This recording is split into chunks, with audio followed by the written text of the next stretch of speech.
नमस्कार। कहानी विद जगत किशोर बरथवाल के आज के एपिसोड में आपको एक छोटी सी कहानी सुनाता हूं जिसका नाम है हुनर। हुनर बहुत बड़ी चीज है।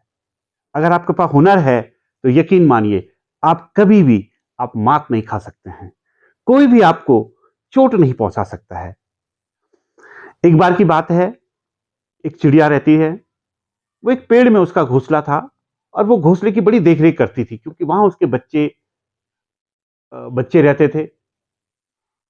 वो चिड़िया हमेशा इस उसमें रहती थी कि कहीं मैं इधर उधर उड़ी और कहीं कोई मेरे घोंसले को नुकसान ना पहुंचाए। तो अपने घोंसले को इस तरह उसने बनाया था कि उस पर किसी की नजर न पड़े। समय बीता। ठीक उसके घोंसले के बगल में कुछ दिनों बाद कुछ मधुमक्खियां आई। पहले एक दो ही मधुमक्खियां आई। चिड़िया देखती रही ये मधुमक्खियां क्या करती हैं।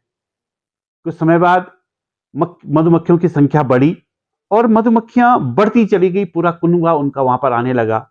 वहां पर भिन भिनाती चिड़िया यह सब देखती रहती। कुछ समय बाद वो छत्ता एक रूप लेने लगा। जो मधुमक्खियां थी वो दिन भर जब भिन बनाती थी, फूलों का रस लेकर आती थी तो वो अपने छत्ते में रखती थी और वो छत्ता धीरे धीरे धीरे धीरे करके बड़ा होता रहा। चिड़िया के सामने एक बात थी कि वो उसने जो चिड़िया है उसने अपना घोंसला तो बड़ी सुरक्षित जगह बनाया, लेकिन वो ये देखती थी कि मधुमक्खियां ऐसी खुली जगह में अपना छत्ता बना रही हैं जहां आने जाने वाले सब लोग इनको देख रहे हैं। सारी जो बड़ी बड़ी और भी चिड़ियाएं हैं, पशु पक्षी हैं, सब इसको देख रहे हैं। लेकिन उसने कुछ कहा नहीं। समय बीता। वो छत्ता दिन पर दिन बड़ा होता गया क्योंकि मधुमक्खियों की संख्या बढ़ गई थी। दिन भर मधुमक्खियां भिनभिनाती रहती, दूर कहीं से जाती आती जाती रहती और शाम ढलते वो अपने छत्ते पे चिपक कर बैठ जाती। चिड़िया कुछ परेशान से रहने लगी और एक दिन ऐसा हुआ कि जब चिड़िया ने देखा कि कुछ लोग उस पेड़ के नीचे से निकले और जब उन्होंने ऊपर नजर लगाई तो उन्होंने उस छत्ते को देख लिया। चिड़िया को थोड़ा हल्का सा मन में डर सा महसूस हुआ। उसने फिर उन वो इंसान जो उस पेड़ के नीचे थे, उन्होंने चिड़िया ने उन्हें मुस्कुराते भी देखा। एक ऐसी हंसी जैसे पता नहीं उनको क्या मिल गया हो। उस समय तो इंसान चले गए, लेकिन उनके चेहरे उस चिड़िया की आंखों में घूमते रहे। उसे डर लगने लगा कि मेरा छत्ता तो चलो फिर भी इन्होंने नहीं देखा, लेकिन उनकी आंखें इस मधुमक्खियों की छत्ते की तरफ थी। चिड़िया ने सोचा मुझे इन मधुमक्खियों को बताना चाहिए कि तुम इतनी मेहनत कर रहे हो लेकिन तुम्हारा छत्ता सुरक्षित नहीं है। लेकिन हुआ इसके उलट। चिड़िया बोल नहीं पाई क्योंकि मधुमक्खियां सुबह से ही अपने काम पे लग जाती थी और देर रात शाम तक उस काम को करती थी। तो ऐसा समय नहीं आया कि चिड़िया बोल पाई। एक समय ऐसा है जब छत्ता लगभग बहुत बड़ा हो गया, उस पर रस भी टपकने लगा।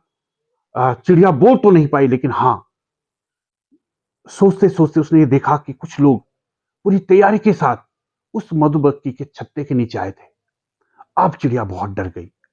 उसे लगा आज इस छत्ते की सुरक्षा के लिए मुझे बोलना ही पड़ेगा, क्योंकि वो इंसान आए थे और पूरी तैयारी के साथ आए थे, लेकिन किसी तरह वो लोग वापस चले गए। इसका मतलब वो लौट के आएंगे।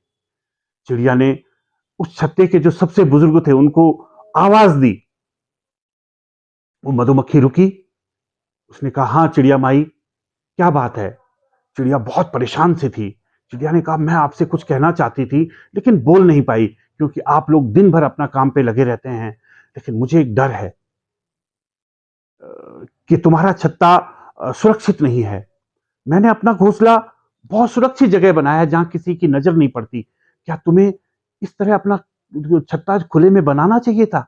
क्या तुम्हें डर नहीं लगता कि तुम्हारे छत्ते की तरफ कोई आंख उठाकर देख रहा है या उसकी सुरक्षा को खतरा है?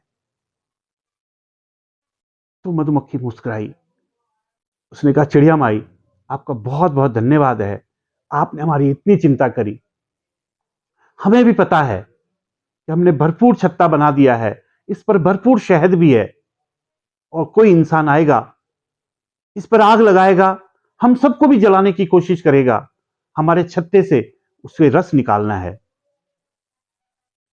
लेकिन मैं आपको बता दूं, कि वो हमारा रस निकाल सकता है, हमारे छत्ते को तबाह कर सकता है, इस छत्ते को बर्बाद कर सकता है, जला सकता है, काट सकता है, लेकिन वो शहद बना नहीं सकता। वो शहद चोरी कर सकता है।